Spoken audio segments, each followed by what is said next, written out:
El trabajo multicultural es moneda corriente en entornos distribuidos. Si trabajas con colegas de diferentes países o regiones, quédate porque lo que te voy a contar te interesa y mucho.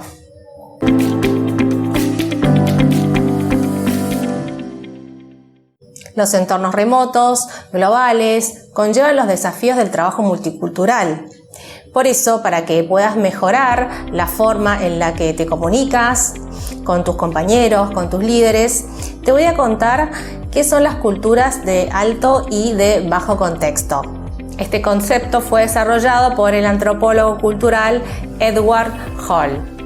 En este modelo, las culturas de alto contexto son aquellas donde las relaciones estrechas entre las personas son muy importantes, en donde se otorga un alto valor a relacionarse con los otros más que a la tarea en sí misma.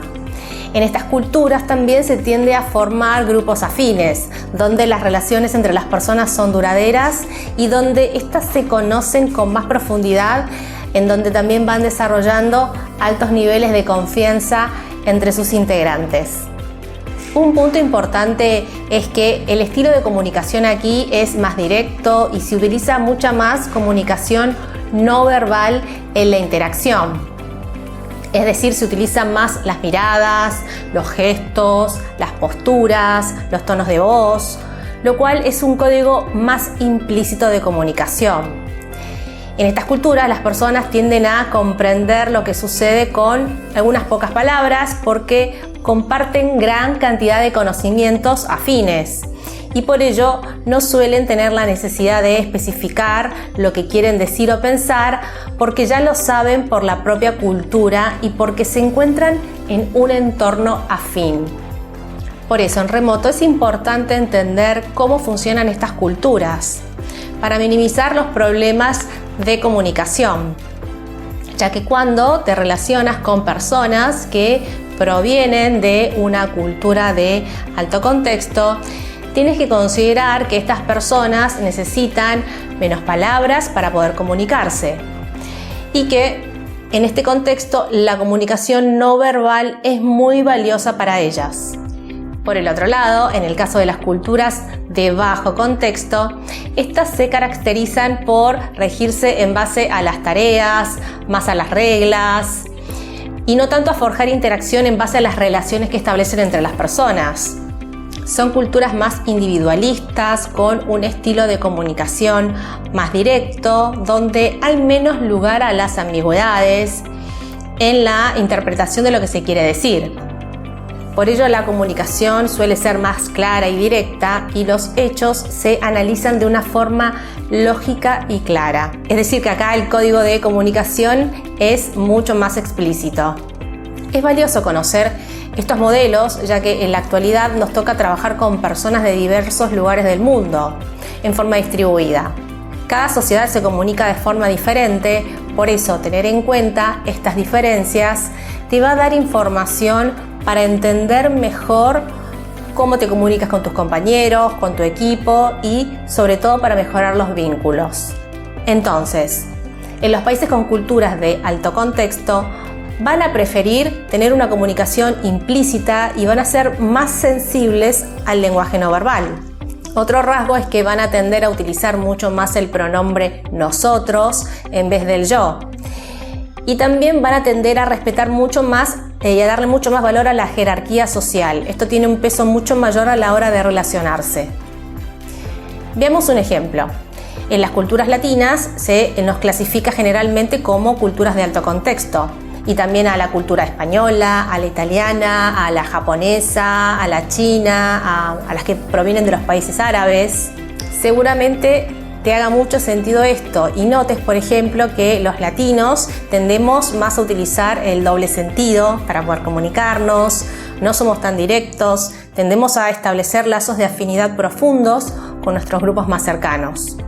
En cambio, si hablamos de una cultura de bajo contexto, veremos que la comunicación va a tender a ser más directa y franca, y lo que va a tener más peso en la interacción va a ser el propósito, el objetivo de lo que se quiere alcanzar.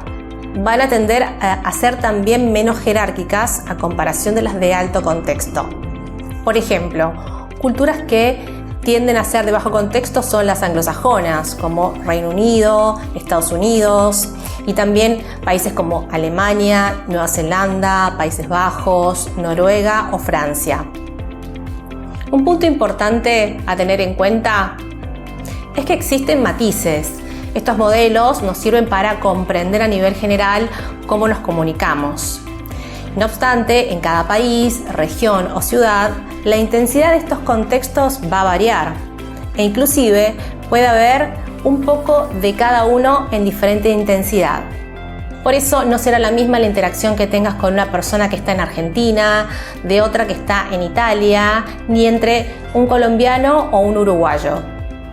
Y en esta era global, en los equipos multiculturales, es clave que el líder pueda gestionar esta diversidad con mucha empatía y asertividad para poder facilitar que las personas puedan interactuar en forma fluida. Por ejemplo, imagina que estás en un equipo latino y recibes a un nuevo compañero remoto que proviene de Estados Unidos. Esta persona puede considerar ambigua y hasta descortés si, por ejemplo, invita a un compañero a una reunión y su compañero le dice: bueno, lo vamos viendo en la semana y vemos si nos juntamos. Esta persona que proviene de Estados Unidos, en su cultura de bajo contexto, va a esperar una respuesta más directa y más frontal, porque no va a estar acostumbrado a leer entre líneas. Por eso, para él, vamos viendo le puede sonar también un poco descortés. Aquí el líder tiene que poder apoyar al equipo para que la comunicación no se malinterprete y fluya en el entorno digital de forma correcta. Lo mismo puede suceder al revés. Imaginen que ustedes están en un equipo donde la mayoría son alemanes y prevalece una cultura de bajo contexto. Y se recibe a un compañero remoto latino que comienza a dar una explicación detallada sobre algo que le han preguntado y a su vez comienza a realizar preguntas para entender mejor el proyecto. Sus compañeros de Alemania pueden pensar que esta persona no está lo suficientemente calificada porque no es capaz de sintetizar la idea de forma concreta y no va al grano. Y también pueden sentirse confundidos o impacientes si no comprenden este estilo de comunicación, porque esta persona proviene de una cultura de alto contexto. Y esta persona a su vez está en un entorno que no le es afín, por ende va a requerir más información. Por eso el liderazgo digital tiene que estar entrenado en habilidades de gestión multicultural más que nunca. Una recomendación que siempre realizo a quienes asesoro es que en estos entornos es clave tener la cámara encendida, porque esto es sinónimo de empatía para que todos se puedan comunicar mejor, ya que tenemos imágenes, jergas, diferentes formas de hablar, tonos de voz, miradas, que no pueden ser decodificadas si no tenemos más información que solo la voz.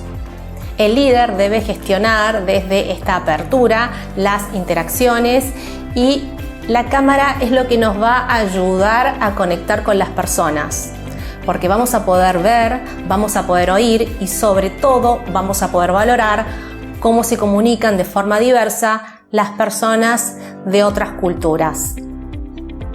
Espero que pongas en acción alguna de estas claves. Déjame tu opinión en los comentarios y comparte esta información para ayudar a tu comunidad. Y si te interesa saber más y que trate algunos temas vinculados a estas modalidades, házmelo saber. Suscríbete para tener más información especializada y recuerda, talento entrenado es talento que aporta valor diferencial en la era digital. Nos vemos en el próximo video.